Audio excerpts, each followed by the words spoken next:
welcome back to we believe the 8th installment of the Aquagon, if you will, once again. Aquagonless, the Ocho. Ooh.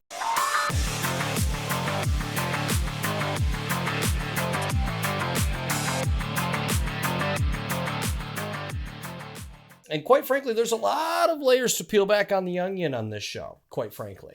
But before we go forwards, I want to go backwards a little bit.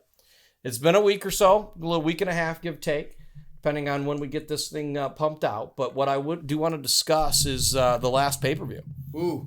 We had some good hits. We were, like we said, we were in Vegas. Yes. If you haven't had a chance to check out the new Circa Sportsplex pool. Oh, wow. Good Lord, what do you think of that? Stadium Swim? Wow, we got to watch all the prelims there. A lot of good fights. We had a lot of good hits on those prelims. But, man, that pool, what is it, like 8 pools all together with a hot tub? With a hot tub, very clean water. Like, I actually felt like we stayed at the Golden Nugget and just kind of walked over there and paid the $40, and I'll tell you, it's worth the price of admission. Oh, yeah. There is no better feeling than being in Vegas and betting on fights. They had it up on the marquee TV, which was like this. I don't know how big you think that damn thing was. I mean, 75 feet or something crazy. Yeah, something fucking huge. insane. Right in the and middle. Betting on these fights. And like they had the kiosks right there, and we won on that prelim. I mean, I think we only missed on old man Ed Herman. Yeah, Ed Herman. But he did. He tried his heart out, but he can't. He just he got his leg kicked out right from the jump. But you know what? I mean, he hung in there like a dog. Like he fights for that ticket, and I appreciate that. I feel like he had Manafield's back at that one point, and he just went to throw in just Hail Mary rear naked choke, where he could have just worked that position and maybe got something out of it. And it just, after that, I mean, yeah, you can't do nothing. I think his leg was just out and there was nothing. But that was the only thing we really lost on. I mean, we were winning fight after fight. A lot of the picks we gave you had hit. It was great. Main card, not so much. I think we won on Aldo, which Aldo I think looked very, very crisp. We call that Luque as well. Yeah, we call it Luque. We did not hit on Lewis. Gone. I'll tell you what, man, he is a force to be reckoned with, and this is going to be a very nice, Plaza de Francais, Voulez-vous Francais matchup for the fucking title. But I'm not too mad at us at that Lewis pick. I mean, we were dreamers. Who didn't want to see him knock him out? You know what I mean? I almost think Lewis needs to stop training for fights, because I do know that he trained. Like, I think he took this one seriously. He's in his hometown. Okay, he's back. Like if you watch the lead ups to the fight hype and all those different things, like he was definitely working out. This was a guy that previously admitted to only like doing 30-minute workouts, maybe a day at most. He's not a guy that clearly doesn't have to go in there and cut a shit ton of weight. But just didn't look like he had a good game plan, and he wasn't swinging. No. Yeah, he looked a little timid. I think the pressure was getting to him. Why are you seeing Derek Lewis doing wind sprints in the countdown and the embedded? You know what I mean? Yeah. Like, this guy needs to just food and whip some ass. I almost like it where he just knows, like, I got to knock. It's almost like he thought he could leg that fight out with Gane, which is clearly not the choice to make. He let Gane fight at a range. Gane didn't do. I thought Gane would try to take him down to avoid that right, but he didn't. He just pieced him up from afar, and you've already finished the Bartesian. Yeah, you know what? I was working on that a little faster than I thought I was. All right. But it is good. Let's get this party started. But anyhow, I digress. That was the previous card. Thought it was a good fight card. We had a great time in Vegas. We won some bets. We lost some bets. I'm not going to sit here and tell you it was our best picks we've ever had. But you had a pretty good parlay that you hit right poolside, didn't you? I hit a parlay poolside. It was a 3-legger. We'll probably post that there if you want to see, just to make sure that I'm being fucking real. But in any case, one thing I want to point out, and what I'm about to say is probably not the most popular opinion. It might be oxygen for noted MMA guy that, to come out and say, well, you don't know fighting or whatever the thing is. Well, let me explain what I'm about to discuss. One thing I will discuss with you is business. And I think I'm beginning to have a bit of an issue with some of these cards, and let's take this one, for example, the kin to dog shit of which this fight night is pretty much going to be if you're looking at names top to bottom, matchmaking, whatever it is. I'm calling out the man himself here, so bear with me.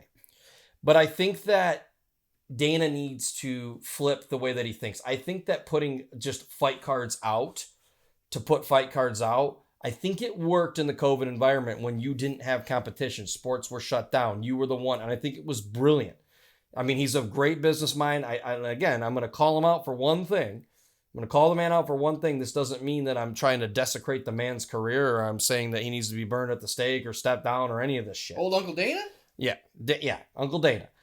But I think that he needs to rethink how he's looking at this. I don't know what he needs to do. There's 2 options he has at this point. Okay, maybe 3. I'll offer 3, actually. The first one is if you're going to pump them out every weekend, and I know this is interesting that I'm saying this after we come off of a week off break, but that was because it was canceled. I think he needs to rethink who he's cutting from the UFC.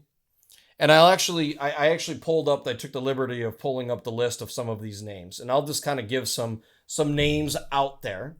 And you need to ask yourself as an MMA enthusiast, would you rather when these cards come up see 3-3 guy Bob from fucking Wyandotte right off the used car sales lot that can't be training that often? I know it's not perfect, with COVID and all these things, it's difficult.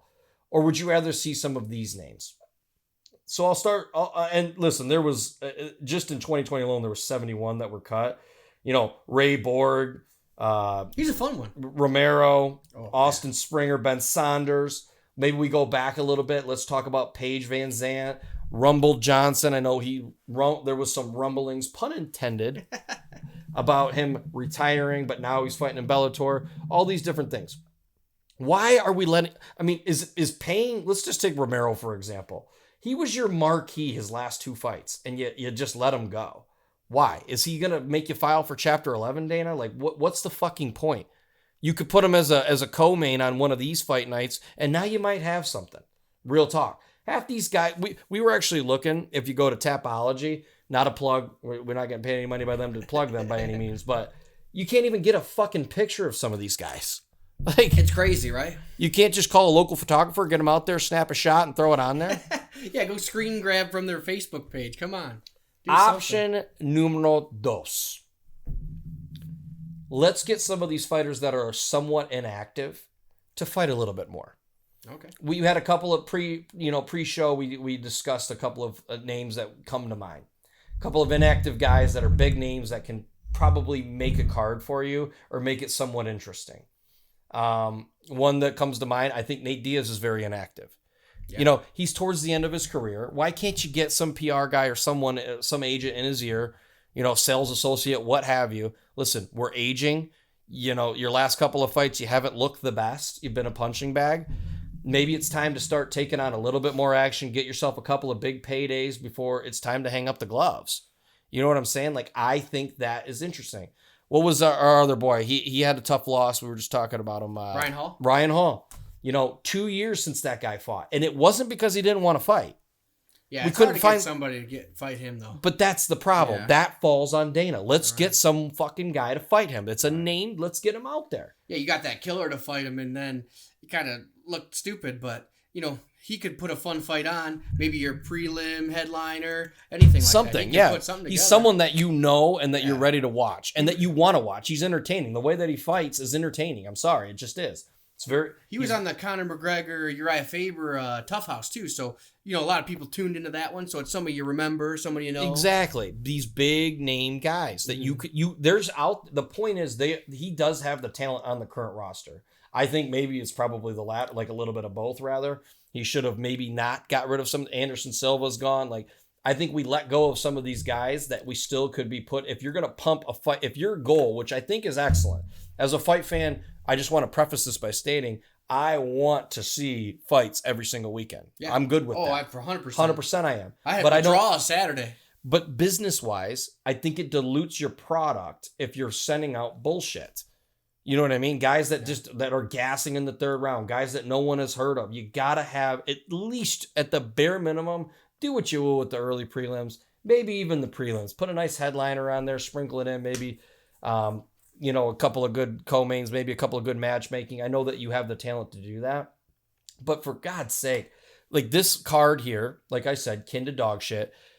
And I love Clay Guida, but it's not 2010. He's the co-main for this fight night. That's not good. So I think there's a way that he can do this. Option number 3. Or maybe you just parlay option 2 and 3 at this case. I don't know. Maybe you get Bob Barker out there. Is he still alive? I heard a bit on the radio the other day that he is. I just got my pet spayed and neutered. Get him out there. Yeah, get him out there with that little tiny mic of his. Maybe get the fucking Wheel of Fortune wheel. Let's spin it. You get two guys. Get a bunch of guys from the weight class. Let's go spin it. All right, you're fighting him. You're fighting him. That's how you gotta operate here. I like it. I mean, you see it in fucking the NBA. They draw the balls. The NCAA. They have the big prediction Sunday for college basketball, and then they have the Bowl Mania. All these different things that you do. Like, we can think outside of the box and still be a true sport. Yeah, which is where he's trying to go. I think that's where he needs to start thinking personally. You know what I mean? And one thing you didn't touch on that would give you some big names too is these guys are retiring real early with the belt. Think about Khabib. Think about Cejudo. I mean, you pay those guys, they're not going to retire as early. Maybe Khabib, who knows what he would do. He's a little outlier. But someone like Cejudo, you're paying him each fight. He ain't leaving. You don't have, somebody like Moreno taking that division. You got Cejudo ripping through people all day long. And there's a fine line because Dana White, we've spoke about this before. You can't live in a world where you're like Don King, where you gave all the power to look what happened to boxing. They have nothing. It's diluted there's 3 big names. You gave Mayweather all the power. Mayweather controlled boxing. Right. You do have to keep your guard up a little bit and not empty the clip and give them all the money where you're not making any and you can't market these fighters. We're nowhere near that in the UFC. And I think Dana White's done a very good job of understanding I am in control of this sport. No one is bigger than the sport. He almost has this team atmosphere with the company. I like that. But to your point, someone like Cejudo, this is a guy that you can convince, no, you're not retiring. No. You don't sit up there when you got a guy in his prime and say, well, you know how it is with this fucking sport. When people are ready to retire, I ain't gonna. Well, Dana, maybe you don't do that with your double champion, your guy that's, he's a name. Hitting the steam too. I mean, he just started getting into the limelight. Because he got a fucking girlfriend. You don't think you can't sell him out of that? Come on. That's where you come up and say, he ain't retired. I mean, you can cover up some of the back end stuff, but listen, man, you got to pay the guy a little more. Let's open up the checkbook, in my opinion. It's just some of the decisions, it's like what has gotten you here won't get you there. And I think that Dana White needs to understand that. I truly do. So I digress on that point. Just a slight little tangent for the opening monologue. We're going to get to the picks. Now, one thing I will say that is good when you get some of these, I think that we do have some solid picks for you this week. I think there's some pretty good locks, in my opinion. Now, lock is very loosely defined in this world, but in any case, with dog shit, matchmaking comes very good bet making, in my opinion. So we're going to go ahead and get into that. All right, well, let's start it off at these prelims. First fight of the night, Ramiz versus Sasha. Ooh. Do you know these guys very well, or? Whew, you know what? I think we're going to be on a first-name basis for this one. I'm not trying the last names, but I did get drunk, and I did break this down. I don't remember my full breakdown, but I came to Ramiz at the end of this one. So I'm going to go with him. I put 1 unit on him real quick. Oh, the Bartesian has been filled up. Now that's service. Another shameless plug. Bartesians are absolutely amazing. Robots are the way of the future. But that brings us into it. We've got a good fight for the next fight, though. Roosevelt Roberts. We like that guy, right? Whew, yeah, Roosevelt Roberts. So we're going to discuss this. Ignacio Bahamondes. Let's start with Roosevelt Roberts, because this is going to be more about what he is versus less about what Ignacio is. So Roosevelt Roberts is one of those fighters that I think has had a little bit of the bad luck. You could say he's not very clutch. I know that he's 10-2 on the record, but I believe that's actually 10-3. I think weed smoking, a little bit of pot gave him a win when he was actually, got blasted. Got DQ'd for some bullshit. Got DQ'd on that. But let's talk about him for a second. When you think about Roosevelt Roberts, he's a guy with all the intangibles, okay? Came in, he's a big prospect for the UFC. Of course, hasn't had the best run in the UFC, which I think is leading. And I told you, I think this is one of the value picks. Now, he is on the favorite side it's negative 150 and it opened at 140. So this thing's moving outward by the time of taping. And it might even be you might be north of 160 by the time that you actually see this.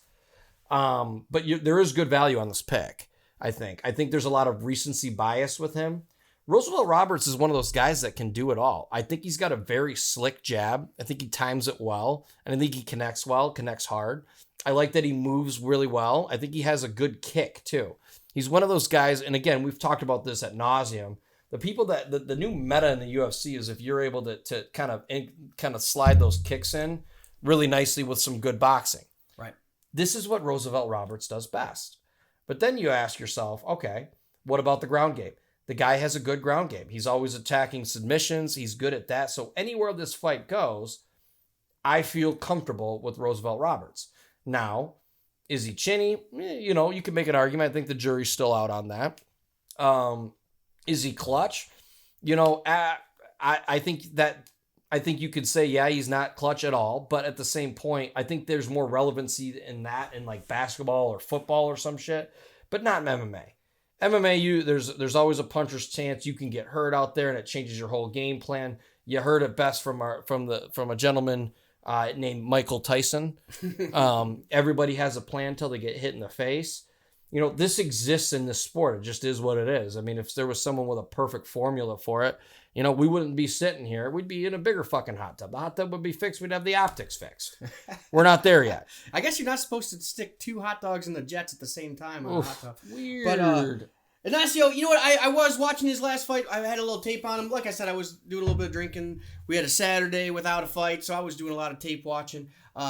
He fought a wrestler last time, and he looked real sloppy. I mean, they kept on look like 2 guys that didn't know what to do on the ground. I feel like Roosevelt Roberts, if he gets you on the ground like that, he knows what to do to finish you. Exactly. He knows what to do to win a round. He's not going to gas out on you. He doesn't have any kind of sloppiness to his game. I think Roosevelt, for the second fight of the night, he's a solid fighter there.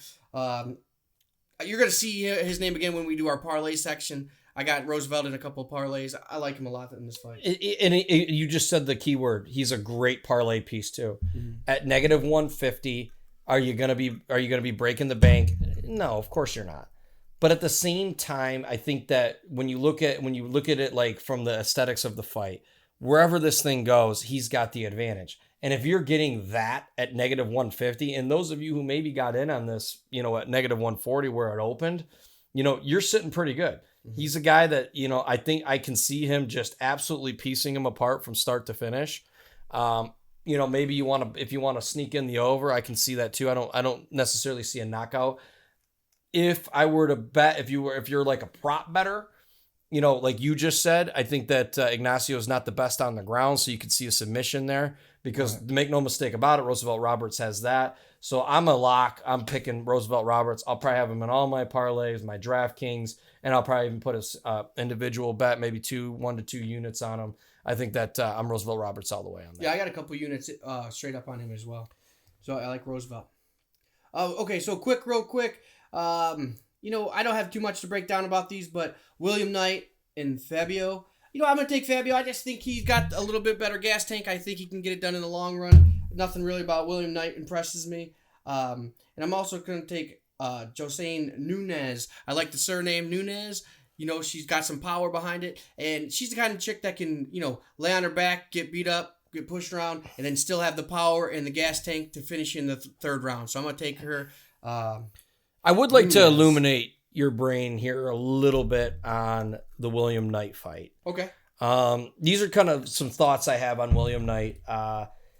First off, you got 2 cock diesel guys going. Oh, man, there's some serious beef in this ring. Exactly. And when you look at it from that standpoint, the cardio just isn't there for either fighter. No, it's not there. I always worry about that when you're carrying around a lot of muscle mass.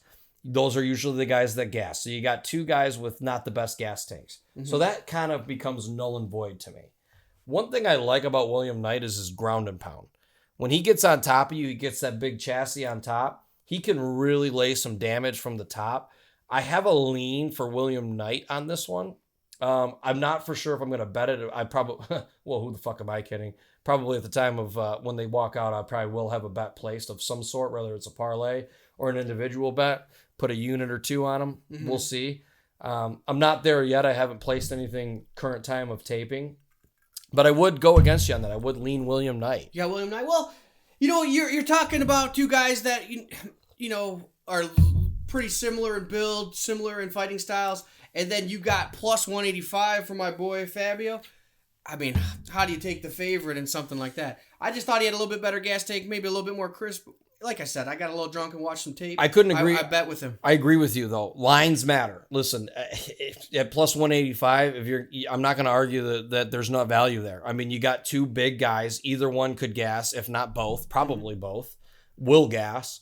Maybe you take the plus money and just hope that your guy that did a little bit more running on the treadmill than the other. I'm with that. And again, this for me at current time, it's probably, I'm not going to tell you that this is some hot take or that I'm going to place this bet.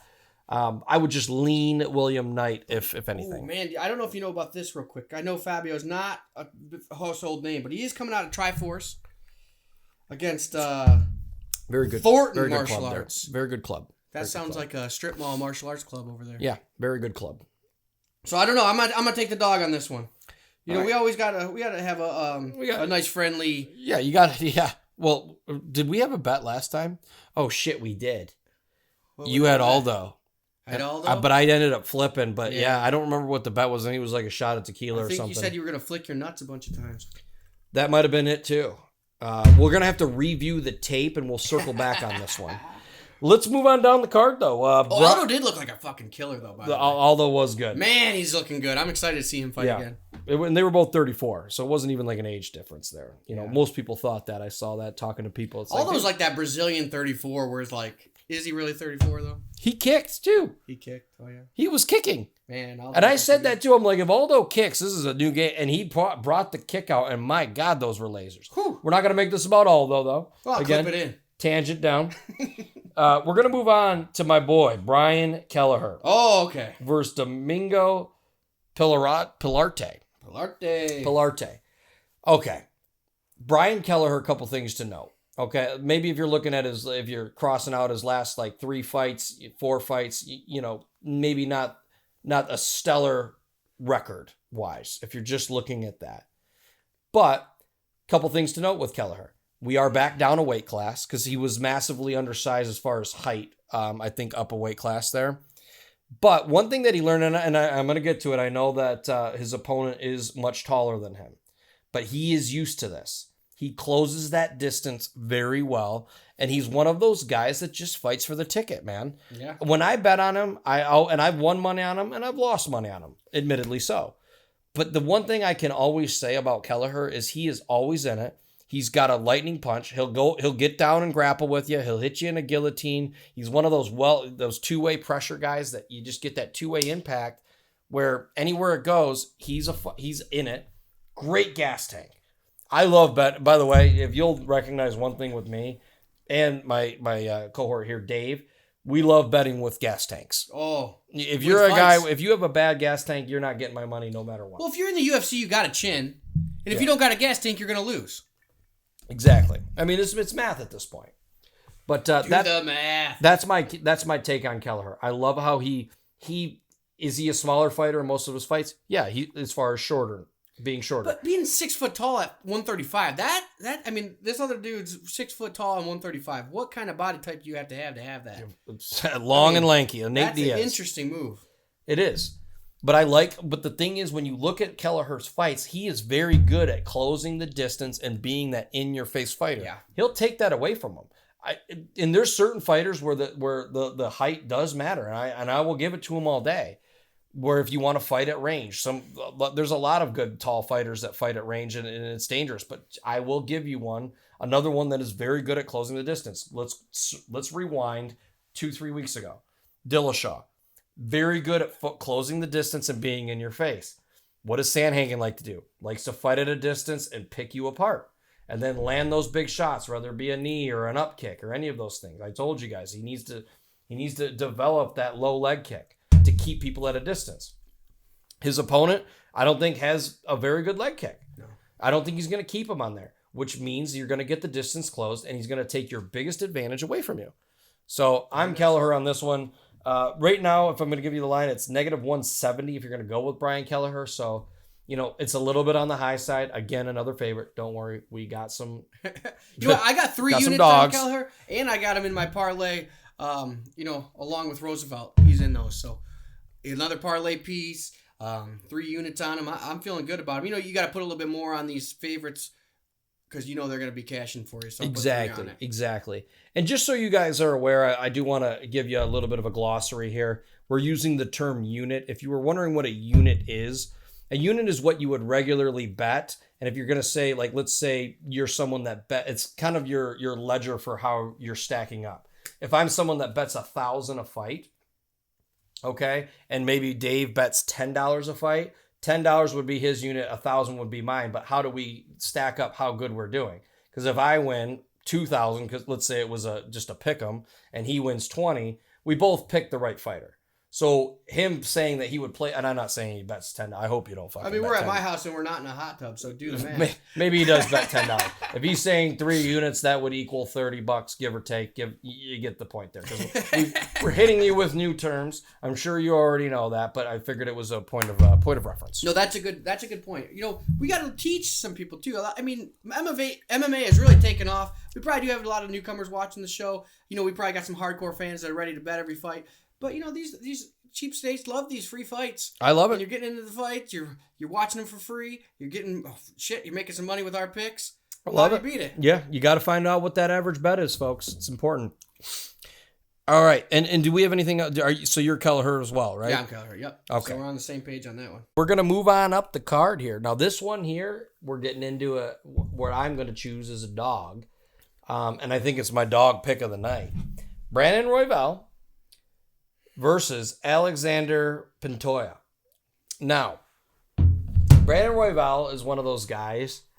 I mean, you don't know. This guy can hit you from anywhere. He's got a very awkward style, and some could argue sloppy at times, which is why the line, if at time of taping, is at plus 145. So you're getting some good money on this.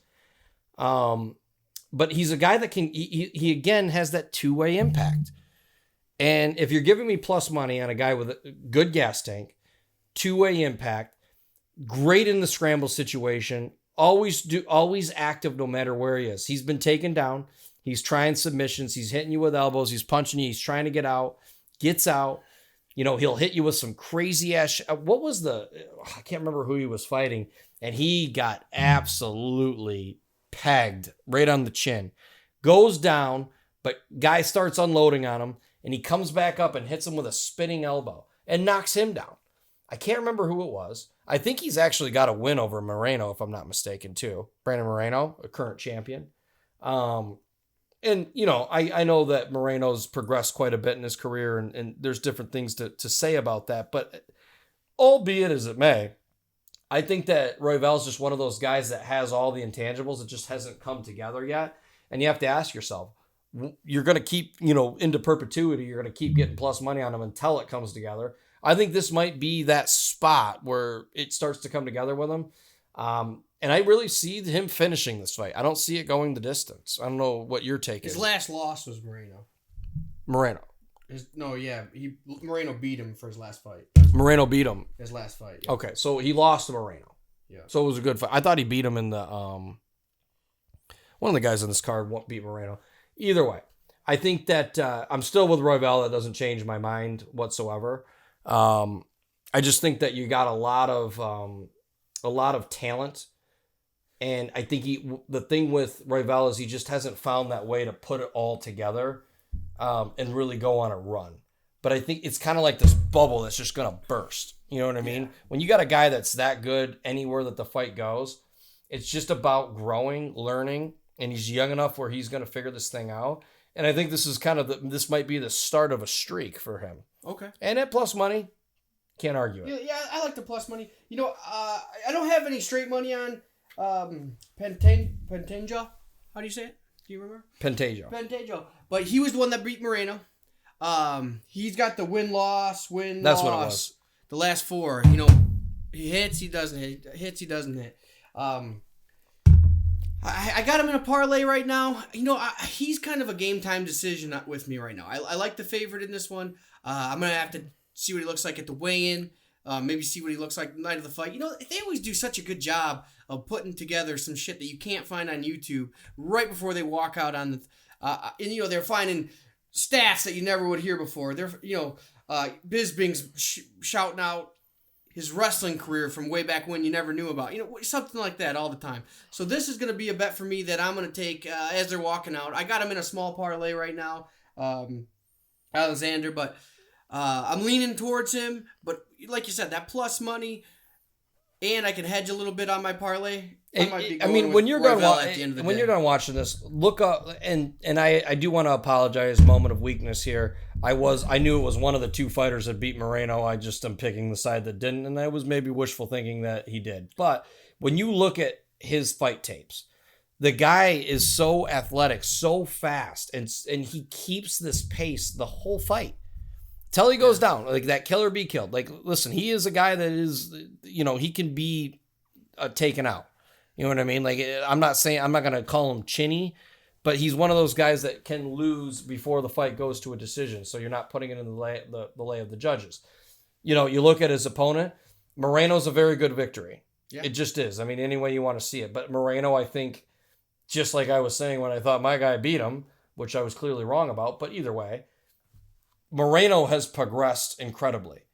And I still believe I think that the weight cuts too, and I'm not going to go off on too much of a tangent here, but I think that Figueiredo's weight cuts are really getting to him and it's showing in his fights. And I think that did play a big role in his loss to Moreno. With that being said, though, I think Royval is literally my dog pick, and I'm really interested to see how this one plays out. Maybe we'll let me go double or nothing on the nut taps or we'll do the nut taps or the tequila. That was back in 2018 too when he beat Moreno. Like you said, he's a whole different fighter. No one's progressed more. I got the iPhone in my pocket over here that I'm looking at off camera, so it makes me look like a genius. Well, we are geniuses. We're over here drinking out of the Bartesian. If you've noticed, our glasses have gotten a little bit fuller, and Dave's is once again empty. But either way, we've been refilling. We got to stay hydrated in this sport. When pumping out YouTube content is not easy, and we are upstairs. And the sweatbands are not auxiliary today. They are necessary. They are useful. This is not an ancillary piece here. This is a necessary evil up here. Get it out down here and then we put these costumes on. It's all good. Anyhow. I love it. I digress on that. Now we're going to move on up the card. This next one, I don't feel of all the fights we've given you, I think I feel the least confident about this one. But he did show me something in his last fight about a gentleman that we will be discussing here next. But Austin Hubbard. So we have Austin Hubbard it's basically a pick'em with Vinc Pichel at -110.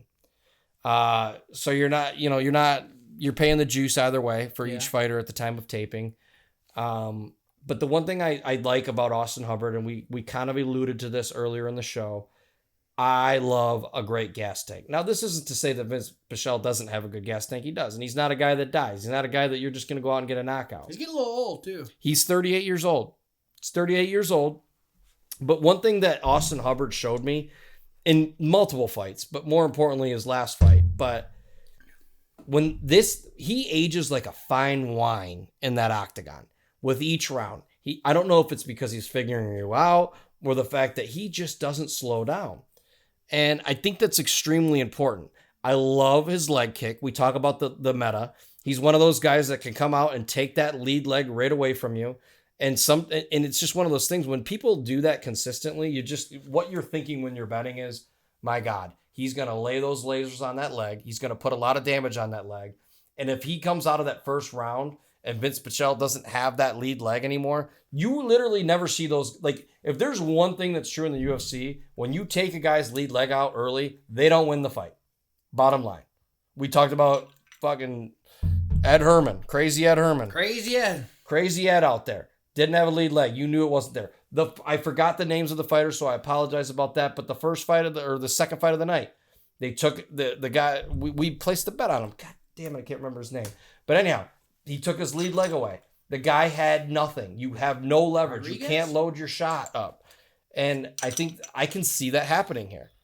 And I can see him outpointing him. I can see him getting stronger as the fight progresses. I don't see him dying. I see him one of those guys that's going to fight for your ticket if you put him on there. You know what I mean? You're going to feel good about it. Yeah. You know what? I had some with UFC withdrawals and some Bartesian drinks on Saturday when I was watching this tape. I did take Pichel, but I think I just took him because he kind of looks like Cub Swanson. Cub Swanson. Well, the thing that's interesting about you took him because he looks like I didn't think I realized how old he was. But he's near even favorite, near even. I think they're both minus 110. I mean, you're not getting smoked either way. This is gonna be a fun one. I don't got much on it. I just think that one thing that you have to look at, virtually identical. Austin Hubbard is all, and Vinc Pichel is known as a known grappler. Okay, noted grappler guy. Austin Hubbard has done nothing but fight grapplers, and he likes to stand and bang with you. But I do think that has progressed him faster in his career as far as what he needs to do. And at the end of the day, if you're looking at someone, he's popping back up. He fought an Olympic level wrestler in his last fight. He was able to get out, and in that third round, he won that outright in that third round. You know what I mean? He came out, he was kicking him, he almost won that fight. He gassed the guy, and you're seeing this trend. Again, much like I said about the previous fight. It's all about just it all coming together. And I think that this might be the fight where Austin Hubbard just puts it all together. Okay, I can see that. Yeah, I mean, I got Pichel on my bet slips right now. But you know what? You might have sold me. You might have sold me on Hubbard. Well, we'll see. We'll see. Okay. I sold him, but then Hubbard loses. So, And then I'll say I was right. You'll just say he was right. So that's what we call a win-win in YouTube world. Win-win, baby. I cut it till it makes it look like I'm smart. Oh, right. No, unfortunately, it doesn't look like there's many chick fights on this one. I know that probably disappointed you a little bit. But we are, folks, and believe it or not, we are at the co-main event. And I know when we deliver the two names to you, if you haven't already looked or know, you might find that hard to believe, but maybe you won't after my opening monologue. We do have Clay Guida, longtime Team Alpha Male. Okay. You love Team Alpha Male. Man, I love Team Alpha Male. has been hot lately, have they not? They have been. Man, they have been. A lot of good stuff coming out of Team Alpha Male. Versus Marco Madsen, the Olympic wrestler. Just beat said Austin Hubbard guy that I'm putting my money on. But I wasn't very impressed. And for two different reasons. I'm gonna start with Marco Madsen first on this one. Then we'll get kind of your little sizzle on this one. Marco Madsen, I think, goes out there and just tries to wrestle people. And I don't know how many people watch this in the MMA world that were wrestlers. I know both me and you were. That is a 6-minute, 7-minute sport. Okay, 7 if you're in college, 6 if you're in high school. And there's a reason for it. It is very taxing on your cardio. He is not like Khabib wrestler level of grappling where he takes you down and grounds and pounds you and uses your leverage. He just tries to wrestle you. That's all he does. He gets his takedowns, he holds you down, he throws a couple of punches, not a lot of volume, but he wears himself out in the process. Now, let's take how can he not, right? Yeah. What's the line on this one? This one we're at I think you got Clay Guida as a slight dog, plus 140, minus 165 for our Olympic boy. Which is important. You're going minus 165 against a low volume, bad gas tank, one trick pony. To me, now I know some people might say the age, but let me be real with you. I think Marco Madsen's like 34, 36, 35, one of the three. 36. He's 36 years old. 38 versus 36. I mean, the age difference almost is null and void to me at that point. And you ain't tiring out Clay Guida. You cannot tire that man out. That's my next point. Team Alpha Male is every one of their fighters, they are dogs in there. They have very good gas tanks. They're extremely good in a scramble situation. And Clay Guida is a guy that doesn't stop moving. And he has continued that pace. Not even for the interview. Yeah. He's not moving. Michelle Pereira could be interviewing him. He's still going. You know what I mean? It doesn't matter. You know what I'm saying? Like, this guy just always has movement. And that's difficult. Austin Hubbard doesn't move as well on the ground as Clay Guida does. Clay Guida, every time he gets taken down, he's going to be he's a crafty vet. He's going to be using his leverage. He's going to make sure that his opponent works harder than him. Oh, he's going to make him spend that. And then when it's on the feet, Guida's going to be swinging. Woo! And that's going to land points. So I really feel if you're on Marco Madsen's side, you're really got to be hoping for him to finish here. And how the hell is he going to do it? Because you don't want to walk into that third round against Guida where the wrestling will probably be null and void at that point. I think Guida would be better if he got a haircut. No, you like it? I think it'd be better if he put the old mouth guard back in. But, I don't want to quiver over nuances here, but in any case, I think that I think Guida is a very good dog money. Is he someone I feel the strongest about? No. I mean, at age 38, I don't care how old his opponent is. Some of these aging guys, we always call it Bellator row. I get a little bit wishy-washy, but Guida still seems to have that spunk. I believe in his camp. You believe in his camp. Oh, I think Alpha Male's been on fire. I think he's prepared. And I think when you give someone that, when you look at each guy's, 36 versus 38, but let's talk about their octagon knowledge. You know what I mean? Oh, what kind of, yeah. You don't think that the lead up and training to this fight that he doesn't know this guy's going to try to wrestle me? He's not going to get that chance. How many wrestlers do they got in that training room, too? Exactly. Oh, he's prepared. He only has to prepare for that. And he also knows that he can wear him out. You know what I mean? And he knows that he's going to be ready to swing. Yeah. And when he wears him out, I think you might see, I think you might drop. This might be even a good one of the, and I hate to keep, touching on the live bets, but this might be a live bet in the first, after the first round. Okay. Let Marco Madsen wear out a bit, then he'll win the first round. You probably get even better money, but he'll come out a little bit more tired. The wrestling will be less effective, and that's when Guida will start to unload those big shots. And he'll be crazy, and Marco Madsen is not the one to... If these two get in a firefight, Guida wins 10 out of 10, in my opinion. So, I'm Guida. Are you Guida? You have anything else you'd like to offer on this? No, I got Guida. I think you said it all, my friend. I mean, I think about halfway through the second round, the tide starts turning, so good live bet as well. Which is going to look good. Which I will say, that is kind of my game plan. If I like to place my bets before I do the show. It's just an accountability thing. But this is one where I have strategically not put them in any parlays. I haven't bet them. I'm literally going to watch the first round, see how it breaks out. And I obviously when you do a live bet, you as the consumer have the ability to kind of have your own take on what you saw and what you think is going to happen. For me, I'm really hoping to see a wrestling clinic put on by Marco Madsen. I hope he takes the round with very little damage done. Guida probably just laid there, kept all of his energy. Maybe he tried to pop out a couple times, and Marco Madsen had to exert a lot of energy to get him back down to the mat. They're going to spread out. That line might move even north of plus 200, and then I'm going to hammer it because I know Guida's going to come out with some of that big energy. You know what I mean? That big dick energy. He's going to come out. He's going to swing. And I'm on the plus side even heavier, and that's where I think I'm good. Yeah. You know what I mean? I can even see it being a finish. And Hubbard almost finished him multiple times in that third round because the guy just had nothing. And you could only wrestle. The point I was trying to bring to you folks at the beginning of this hot take, if you will, was that wrestling is not a 15-minute sport for a reason. And you might win an early prelim fight with just wrestling, but you ain't winning the co-main. Yeah. Real talk, after the first round, you're going to be in some trouble if your only game plan was to just go out and grapple. You're going to have to empty the tank. And I don't see him, doing anything to finish Guida. Oh, who finishes Guida? Nobody. Guida's a maniac. Guida finishes himself because sometimes, let's be real, he has a tendency to overexert himself as well. But at the end of the day, I think it's a strong bet. You're on the plus side, even at the time of taping. I mean, plus 165. Was it 145? I think 145. Whatever. It'll be 165 probably later on in the week. We'll see what happens. But that's our bet. Yeah, the Carpenter over the Olympian. And I think this does bring us to the main event. Ooh, it's been a good show. This is one you're tuning in for right here. I'm going to give you the floor here. I kind of want to hear what you have to say, and then I'll offer my take.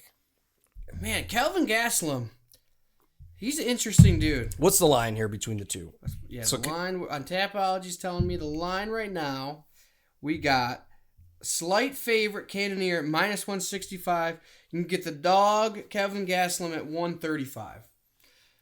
So, Let's see. I've seen Gastelum fight live. I saw him fight Chris Weidman live in Long Island. That was Chris Weidman's hometown.